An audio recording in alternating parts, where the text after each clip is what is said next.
अब इस कथा से आपको बहुत से उदाहरण मिले हैं। अब फिर और देखिएगा, अब अर्जुन जो है गोपियों को लेकर के इंद्रप्रस्थ की ओर चल पड़ा। उसके हाथ में वही धनुष था जिसके द्वारा उसने महाभारत में विजय पाई थी। रास्ते में जंगली लोगों ने उन अर्जुन के ऊपर आक्रमण किया, गोपियों को लूट ले, कुछ गोपियों को ले गए, कुछ एक के गहने हार उतार कर ले गए और अर्जुन के को पीटा। अर्जुन से वो धनुष भी नहीं चला, जो गांडीव धनुष अर्जुन लिए हुआ था और जिसे महाभारत में पता नहीं कितनी अपनी पराक्रम दिखाया था, और वो ही धनुष उसमें अर्जुन से नहीं चला, हाथ भी ना उठा।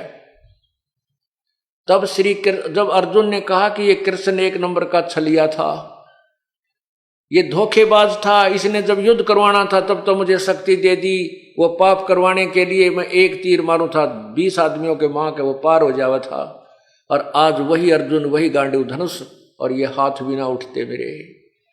यहां परमात्मा कहते हैं कबीर जी कि ना तो श्री कृष्ण जी धोखेबाज थे, ना वो काल थे।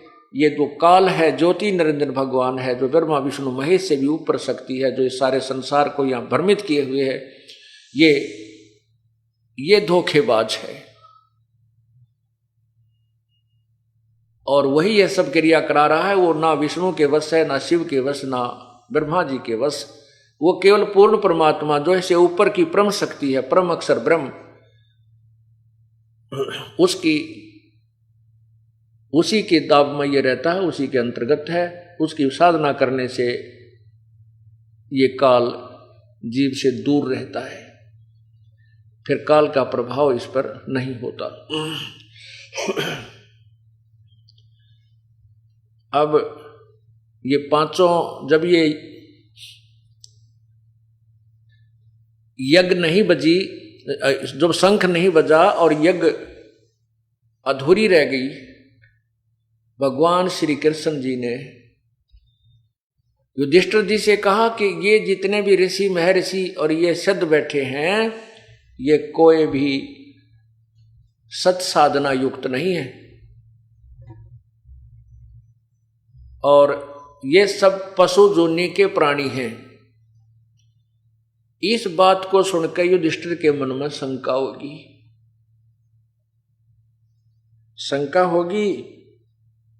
तो युधिष्ठिर जी ने कहा कि हे भगवान, ये ऐसे ऐसे महापुरुष महर्षि, ये दुर्वासा जैसे और वशिष्ठ मुनि, विश्वामित्र, भारद्वाज जैसे महापुरुष, और आप इनको कहते हैं ये पशु जोनि में जाएंगे। तो श्री कृष्ण जी ने कहा क्या आपको मेरी बात पर विश्वास नहीं हुआ? युधिष्ठिर जी ने कहा कि ऐसी बात नहीं है प्रभु कि मेरी आपकी कहो और मुझे विश्वास ना हो, लेकिन मेरी बुद्धि संकीर्ण है, छोटी बुद्धि का आदमी हो, मेरी समझ में ना आई। तब श्री कृष्ण जी ने अपने हाथ को ऐसे किया, वो बैठे थे मंडलेश्वर सारे, ऐसे घुमा दिया और कहा देख युधिष्ठिर, जो आसनों पर बैठे थे वो कोई तो रीछ बना खड़ा है, कोई गधा, कोई घोड़ा, कोई बिच्छू, कोई सांप, कोई कीट, कोई पतंग, कोई कीड़ा। कहते हैं आने वाले जन्म इनके ये होंगे। अब उस देखकर लीला को युधिष्ठिर ने कहा प्रभु ये लीला अपनी खत्म करो, मुझसे देखी नहीं जाती, इनकी ये हालत देखी नहीं जा रही। श्री कृष्ण जी ने कहा युधिष्ठिर ये लीला नहीं, ये सत्य है।